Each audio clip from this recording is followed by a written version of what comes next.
Have you ever heard of a civilization that basically by hand built a water network so advanced it could actually rival modern systems? Well, today, we're diving into one of history's greatest engineering marvels, the incredible hydraulic civilization of ancient Sri Lanka.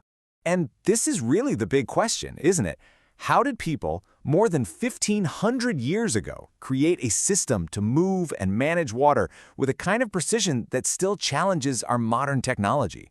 It is an absolutely incredible story of pure, raw ingenuity. And this right here, this is a perfect example of that genius. You're looking at the Yoda Ela Canal, which means the giant canal. And this isn't some crumbling ruin. No, parts of this massive waterway, built way back in the 5th century, are still in use today.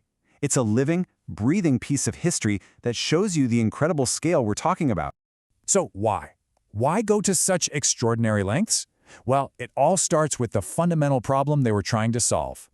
You see, the heartland of this ancient kingdom was a dry zone. For big chunks of the year, water was incredibly scarce. So if you wanted to build cities, support a huge population, and, grow enough food to feed everyone, you couldn't just sit around and wait for rain. You had to master water. It was the absolute foundation of their entire society.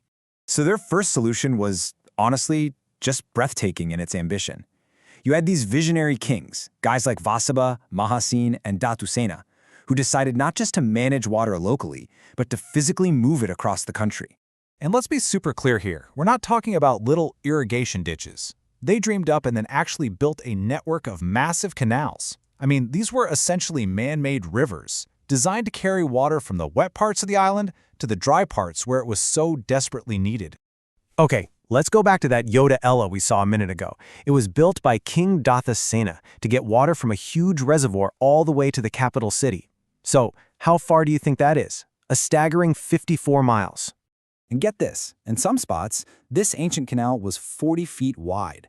Just stop and try to imagine the sheer volume of water flowing through that, all powered by nothing but gravity. This was engineering on a truly epic scale.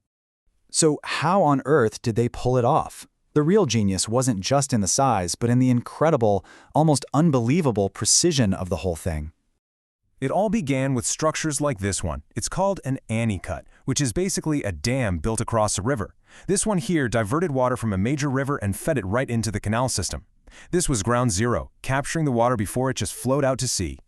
And here it is. This is the secret sauce, the part that just blows my mind. To get water to flow gently over such a long distance, you need an incredibly subtle slope. For its first 17 miles, the Ohada Ela drops at a rate of just 1 inch per mile. Think about that, 1 inch. That level of surveying accuracy is almost impossible, even from modern engineers using lasers and GPS. So what you're really looking at here is a masterclass in problem solving. From surveying the land with pinpoint accuracy to building stone walls and overflows to handle flooding, every single step required immense skill. This wasn't luck, it was just meticulous, brilliant engineering. But moving the water was really only half the battle. They also had to store it and purify it, and for that, they absolutely perfected the art of the pond. Okay, first, a quick distinction. When we say tanks, we're talking about these huge reservoirs made by building a giant embankment. But ponds were different. They were actually dug into the ground and usually lined with stone, and they served much more refined, local purposes. And this is a perfect illustration of their versatility. On the left, you've got the twin ponds, probably used by monks for bathing, and on the right, the beautiful lotus pond, which was clearly decorative. So these ponds were for everything: drinking, bathing, making the city beautiful, and even creating a cooler microclimate in that dry heat. But the real genius? Oh man, it's in the details. The technology built into these ponds is just as impressive as the giant canals, just on a much smaller, more intricate scale. They wasted nothing. I mean, look at this diagram. It shows a system designed to capture every single drop of rain that fell on this massive stupa. It's a sophisticated rainwater harvesting system, plain and simple. So let's just trace the water's journey, right? It falls on the dome, it collects in this paved courtyard, and then it flows out through spouts onto a sandy area, which acts like a first-stage filter. From there, the now cleaner water goes into a stone tunnel and gets channeled into a nearby pond. It's simple, it's elegant, and it's incredibly effective. And if you thought that was clever, check this out. Before water could even get into the twin ponds, it had to pass through this dedicated filtration unit. It's like a combination silt trap and purifier built right into the system. And the process was just beautifully simple. Water comes into the outer section, which lets all the heavy dirt and sediment settle to the bottom. The cleaner water on top then flows into an inner section, and from there it gets piped directly into the main pond. It's just a brilliant way to make sure the water was as clean as possible. So when you put all of this together, you start to see a civilization that didn't just survive in its environment, it reshaped it with incredible wisdom and foresight. And this is the main takeaway, really. The giant canals were like the arteries bringing the lifeblood of water across the land. And the intricate ponds were like the organs, storing, purifying, and distributing that water for every possible need.